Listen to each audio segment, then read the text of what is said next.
Raj Tarun versus Lavanya మధ్యలో Malvi Malhotra triangle relationship episode ఇప్పుడు సంచలనంగా మారింది.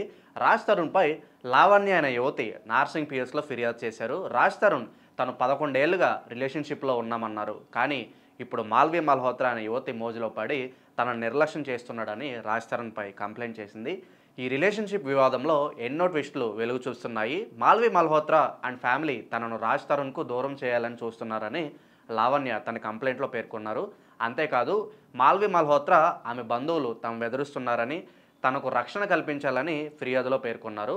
మాల్వి మల్హోత్రా, రాజ్ తరుణ్ ఇద్దరు తిరగబడ్రా స్వామి అనే సినిమాలో కలిసి నటించారు. లావణ్య తన కంప్లైంట్లో మాల్వి మల్హోత్రాతో పాటు ఆమె కుటుంబ సభ్యులపై కూడా ఫిర్యాదు చేసి రాజ్ తరుణ్కు తాను దూరం కావాలని వాళ్ళు బెదిరిస్తున్నారని వాపోయింది ఆమె. రాజ్ తరుణ్ లేకపోతే తాను ఉండలేనని, అతనితో కలిసి బతకాలని కోరుకుంటున్నట్లుగా ఆమె తన ఫిర్యాదులో పేర్కొన్నారు.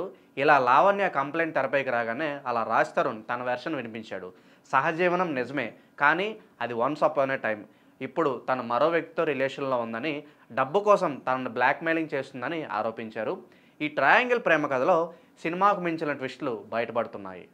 మాల్వి మల్హోత్రాతో అఫైర్ కారణంగానే రాజ్ తరుణ్ తనను పక్కన పెట్టాడని లావణ్య అంటోంది. తిరగబడ్రా స్వామి మూవీ షూటింగ్కి ముందు నుంచే వాళ్ళిద్దరి మధ్య అఫైర్ ఉందని, ఆమెను కలవడానికి రాజ్ తరుణ్ ముంబై వెళ్ళి వచ్చేవాడని లావణ్య అంటోంది. అంతేకాదు హిమాచల్ ప్రదేశ్ సీఎంకు ఫ్యామిలీ ఫ్రెండ్ అని, తాము తలుచుకుంటే ఏమైనా చేయగలమని మాల్వి మల్హోత్రా ఆమె సోదరుడు మయాంక్ తనను బెదిరించినట్లుగా లావణ్య తన ఫిర్యాదులో పేర్కొనడం జరిగింది. గతంలో డ్రగ్స్ కేసులో ఆరోపణలు ఎదుర్కొంది లావణ్య. ఈ విషయంలోనే ఇద్దరి మధ్య డిఫరెన్సెస్ వచ్చినట్లుగా తెలుస్తుంది. లావణ్య ఆరోపణలపై స్పందించిన రాజ్ తరుణ్ తమ సహజీవనం నిజమే, కానీ ఇప్పుడు లావణ్య మరొకరితో రిలేషన్షిప్లో ఉందంటున్నారు రాజ్ తరుణ్.